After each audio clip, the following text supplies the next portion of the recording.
노화가 시작됐나 하고 생각하시는 분들이 많을 것입니다. 그러나 우리 몸의 노화는 생각보다 빠르게 찾아온다는 사실 알고 계셨나요? 미국, 영국, 이스라엘, 뉴질랜드 등의 유명 대학에서 연구한 결과에 따르면 사람은 평균적으로 26세가 되면 노화가 시작된다고 합니다. 그리고 38세가 되면 정점을 찍고 40세가 넘어가면서 조금 느리게 노화가 진행된다고 합니다.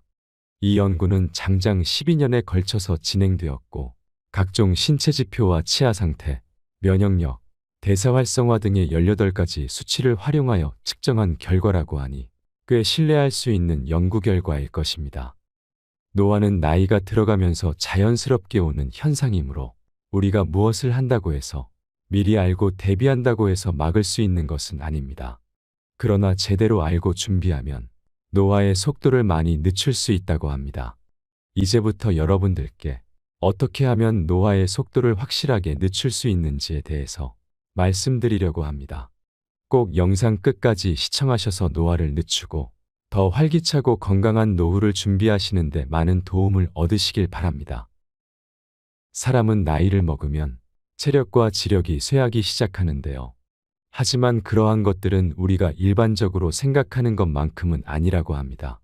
노인을 대상으로 한 지능 테스트의 결과를 보면 언어나 동작, 지력을 표시하는 평균 수치가 73세까지 모두 100 이상이었다고 합니다.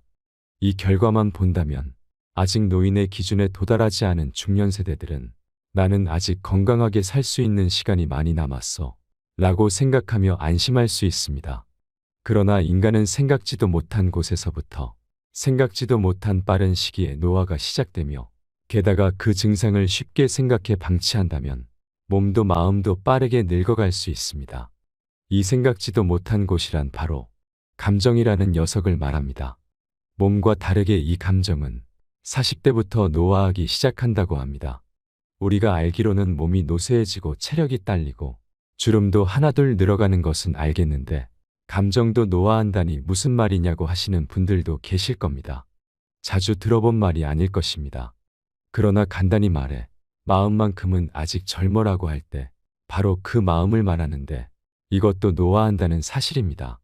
과학적 용어로는 뇌의 전두엽이 나이 들어 간다는 것입니다. 전두엽은 누구나 들어보셨을 텐데요. 전두엽은 개인마다 차이가 있지만 40대부터 수축하기 시작하고 노화가 시작한다고 합니다. 전두엽은 감정을 조절하고 자발성이나 의욕 창의성을 담당하는 부분입니다. 그래서 우리가 흔히 나이 들면 우선 의욕이 사라지고 아무것도 하기 싫어진다고 말하는데 그 이유가 바로 이 전두엽의 노화 때문이라는 것입니다. 전문가들이 노화를 말할 때 인간은 감정부터 노화한다고 말하는 이유이기도 합니다. 이러한 사실을 잘 이해하고 있으면 노화를 어떻게 하면 최대한 늦추고 건강하고 즐겁게 활기차게 살아갈 수 있는지도 자연스럽게 알게 되는 것입니다. 바로 전두엽의 젊음을 유지하여 감정의 노화를 막으면 나이 들어 의욕이 사라지거나 움직이기 싫어지거나 우울해지거나 더 심하면 치매에 걸리지 않게 미리 예방할 수 있으므로 몸과 외모의 노화도 늦출 수 있다는 뜻이기도 합니다. 어떠신가요? 마음이 설레이지 않나요? 나이 들면 그냥 어쩔 수 없지. 그냥 사는 대로 살아야지. 남들도 다 그렇게 사는데 무슨 뾰족한 수가 있겠어. 라고 희망의 끈을 놓았거나 아직은 아니지만 나이 듦을 부정적으로만 생각하고 계셨던 분들이라면 지금부터 알려드리는 내용에 더 귀를 기울이시기 바랍니다. 지금부터 어떻게 하면 전두엽을 활성화시켜 노화를 늦출 수 있는지 현실적인 방법을 소개하겠습니다. 첫째, 나이를 핑계대지 마세요. 누구나 40이 넘어가면 직장에서도 집에서도 예전과 같은 체력이 아니란 걸 깨닫고 허탈해지는 순간을 겪게 됩니다. 체력뿐 아니라 만사의 좀처럼 의욕이 생기지 않는데요. 그래서 황금 같은 주말에도 밖에 나가지 않고 소파와 한몸이 되어 애꿎은 리모컨만 누르는 자신을 발견해 보신 적 있으실 겁니다. 이렇듯 몸도 움직이기 싫어지거나 한 가지 일에 몰두하기 힘들어지고 집중력이나 기억력 또한 감소합니다. 건망증도 심해져 중년쯤 되면 리모컨을 냉장고에 넣어두고 찾으러 다니거나 휴대폰으로 전화를 하고 있으면서 상대방에게 전화기 잃어버렸다고 하는 웃지 못할 해프닝을 한 번씩 겪어보셨을 겁니다. 그런 일이 있은 후 나도 이제 늙어가는구나. 세월 앞에 장사 없다더니라는 생각이 들면서 핑계인지 체념인지 모를 말로 자신을 위로하기 쉽지만 그래서는 문제를 전혀 해결할 수 없습니다. 나이 드는 것은 어쩔 수 없다 해도 마음만큼은 늘 젊게 살 수 있다는 사실을 다시 한번 말씀드리겠습니다. 희망을 가지시고 용기를 내시면 됩니다. 둘째, 전두엽의 노화를 막아라. 앞에서 잠깐 언급했듯이 전두엽의 기능을 유지하는 것이 무엇보다 중요한데요. 나이를 먹을수록 인간의 뇌는 점차 줄어들게 됩니다. 뇌가 줄어든다는 것은 뇌가 노화한다는 것인데요. 뇌에서 가장 빨리 노화하는 곳이 바로 전두엽입니다. 그래서 나이가 들면 예전과 다르게 감정 조절이 좀처럼 잘 안 돼서 화를 잘 낸다거나 사소한 일에도 울컥 서러워지거나 쉽게 흥분한다거나 한번 화를 내면 오랫동안 감정이 수그러들지 않게 되어 말을 안 한다거나 이런 일이 생기게 되는 것입니다. 나이가 들면 주로 말수도 줄어들게 되는데요. 이것 또한 전두엽의 기능이 떨어지기 때문이라고 합니다. 말수가 줄면 자연스럽게 자주 만나던 친구들과도 점점 멀어지는 악순환에 빠지고 맙니다. 우리가 나이가 들면 기억력이 나빠졌다고 은근히 걱정하는 사람들이 많은데요. 기억력이 줄어드는 것보다 말수가 적어지는 것을 더 심각하게 고려해야 합니다.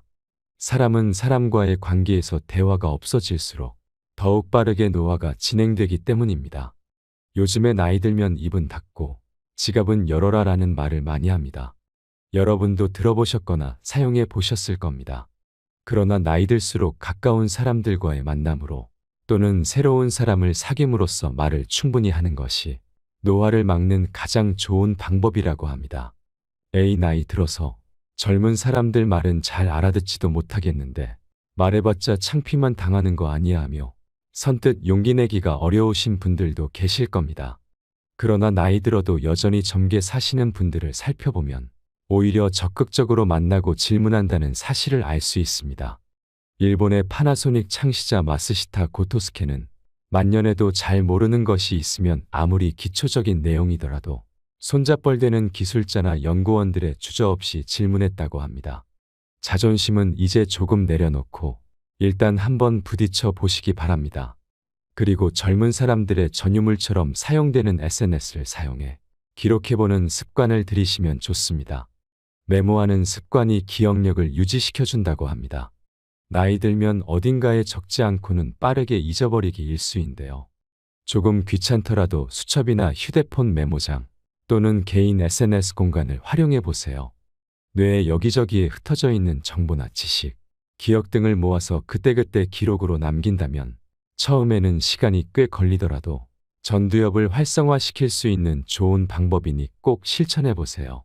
또한 젊을 때는 아낀다고 가성비 좋은 상품을 골랐다면 이제는 늘 가던 단골 가게보다 새로운 사람들을 만날 수 있는 공간을 찾아가 보세요. 이것은 새로운 것을 찾고 발견하는 것에 대한 즐거움을 선사합니다. 우리가 흔히 사용하는 말 중에 젊어서 고생은 사서도 한다는 말이 있습니다. 그럼 나이 들면 고생은 이제 그만하고 집에서 편안하게 쉬어야 하느냐? 그렇지 않습니다. 나이가 젊다면 하기 싫어도 어쩔 수 없이 사람도 만나고 외출도 자주 해야 합니다. 그러나 은퇴까지 하고 나서 시간이 많아지면 하고 싶어도 만날 사람도 줄고 자연스럽게 외출도 줄어들게 됩니다. 그러면 편하고 즐겁고 행복하냐? 절대 그렇지 않습니다. 만나는 사람이나 횟수 등이 줄고 활동 반경이 줄어드는 중년 이후에 더욱 의도적으로라도 몸을 많이 움직여줘야 합니다. 집에만 오래 머물지 마시고 날씨가 좋으면 좋은 대로, 비가 오면 비가 오는 대로 잠깐이라도 밖으로 나오셔서 소일거리든 좋아하는 취미 활동이든 좋아하는 카페든 도서관이든 서점이든 그곳이 어디가 되었든 나오셔서 사람 구경도 하시고 할 수만 있다면 사람들을 좀 만날 것을 추천드리겠습니다. 시골에 살고 계시다면 텃밭이라도 가꾸어 보세요. 작은 씨앗이 자라 흙을 뚫고 나온 작은 새싹도 보시고 자라면 풀도 뽑아주시고 다 자라면 친환경 채소나 열매를 수확하는 기쁨도 누리시기 바랍니다.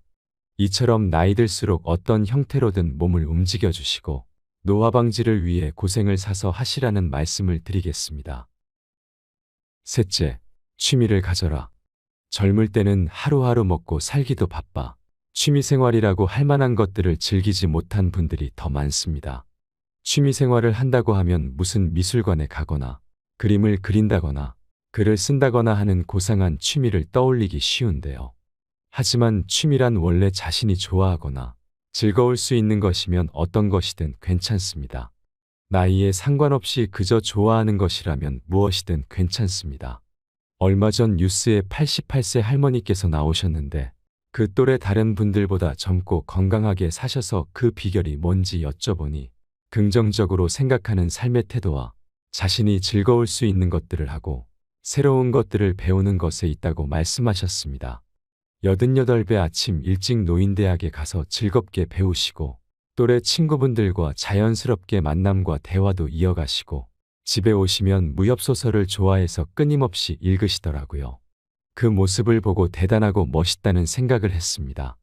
나이가 들어도 다양한 것들에 호기심을 잃지 않고 하고 싶은 것, 자신이 즐거운 것들을 끊임없이 찾아서 즐기는 모습이 감동이었습니다. 넷째, 항상 웃어라. 우리 옛말에 웃으면 복이 와요 라는 말도 있습니다. 이 말은 과학적으로도 진실이라고 합니다.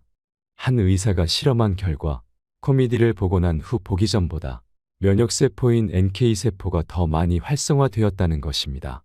다시 말해 웃으면 면역력이 증가한다는 사실입니다. 그래서 웃음 치료로 효과를 본 분들이 많이 계십니다. 그것이 진짜 웃음이 아니라도 가짜 웃음이라도 유의미한 결과를 낸다고 하는데 정말 즐거워서 자주 많이 웃는다면 그 효과는 실로 엄청날 것입니다. 이 웃음이 특히 암을 예방하는 효과가 있어 주목하고 있다는데요. 면역력을 높이면 어지간해서 질병에 걸리지 않고 질병에 걸려도 회복 속도가 빠르다고 합니다. 일상생활에서 가족이나 친구들과 함께 좋은 관계를 유지해서 만나면 자주 웃을 수 있는 기회를 늘려가시기 바랍니다. 마지막으로 바쁘게 움직여라. 주로 노화를 예방하기 위해 가장 강조하는 방법이 바로 운동을 하라는 것인데요. 저는 운동도 의무가 되어서는 안 된다고 생각합니다. 의사가 운동하셔야 합니다. 이렇게 말했다고 해서 하기 싫은 운동을 하기 위해 헬스장에 가거나 억지로 재미없게 하는 운동이라면 우선 꾸준하게 할 수 없으니 효과가 지속적이기 어렵습니다. 그러니 정해진 매뉴얼대로 하는 운동이 아니라 내가 좋아하는 활동을 하기 위해 꾸준히 움직여 주시라고 말씀드리겠습니다. 노년의 다리 근육을 유지하기 위한 것이라면 돈을 들이지 않아도 계단 오르기를 한다던가 집에서 홈트레이닝만 해주어도 충분합니다. 나이가 들면 운동도 좋지만 나의 몸에 무리가 되지 않는 선에서 꾸준히 운동해 주시는 것이 더 도움이 됩니다. 그러나 뇌를 위한 것이라면 움직이는 것 자체가 자극을 주고 뇌를 활성화시킬 수 있습니다. 그러니 자기가 좋아하는 활동을 꾸준히 해주세요. 아이 쇼핑을 좋아하면 그것을 하시고 친구와의 식사를 위해 외출하거나 취미 활동을 하기 위해 규칙적으로 나가는 것, 책을 좋아하면 도서관에 자주 방문하는 것 등 할 수 있는 것들은 너무 많습니다. 취미 생활을 하려면 돈이 많이 드는 것 아니냐며 지레 걱정부터 하시는 분들이 많은데요. 돈이 필요 없는 다양한 활동이 있으니 찾아보시고 배워보시는 것을 추천드립니다. 제가 오늘 말씀드린 5가지를 잘 활용하시면 나이 들어도 젊음을 오래 유지하고 더욱 활기차고 행복한 노후를 보낼 수 있을 것입니다. 여러분의 하루하루는 무엇보다 소중합니다. 그냥 헛되이 흘려보내지 마시고 즐겁게 살아가시기 바랍니다. 이상으로 밤을 잊은 철학이었습니다. 철학이 있는 당신의 삶을 응원합니다. 이번 영상이 도움이 되셨다면 구독과 좋아요 부탁드립니다. 감사합니다.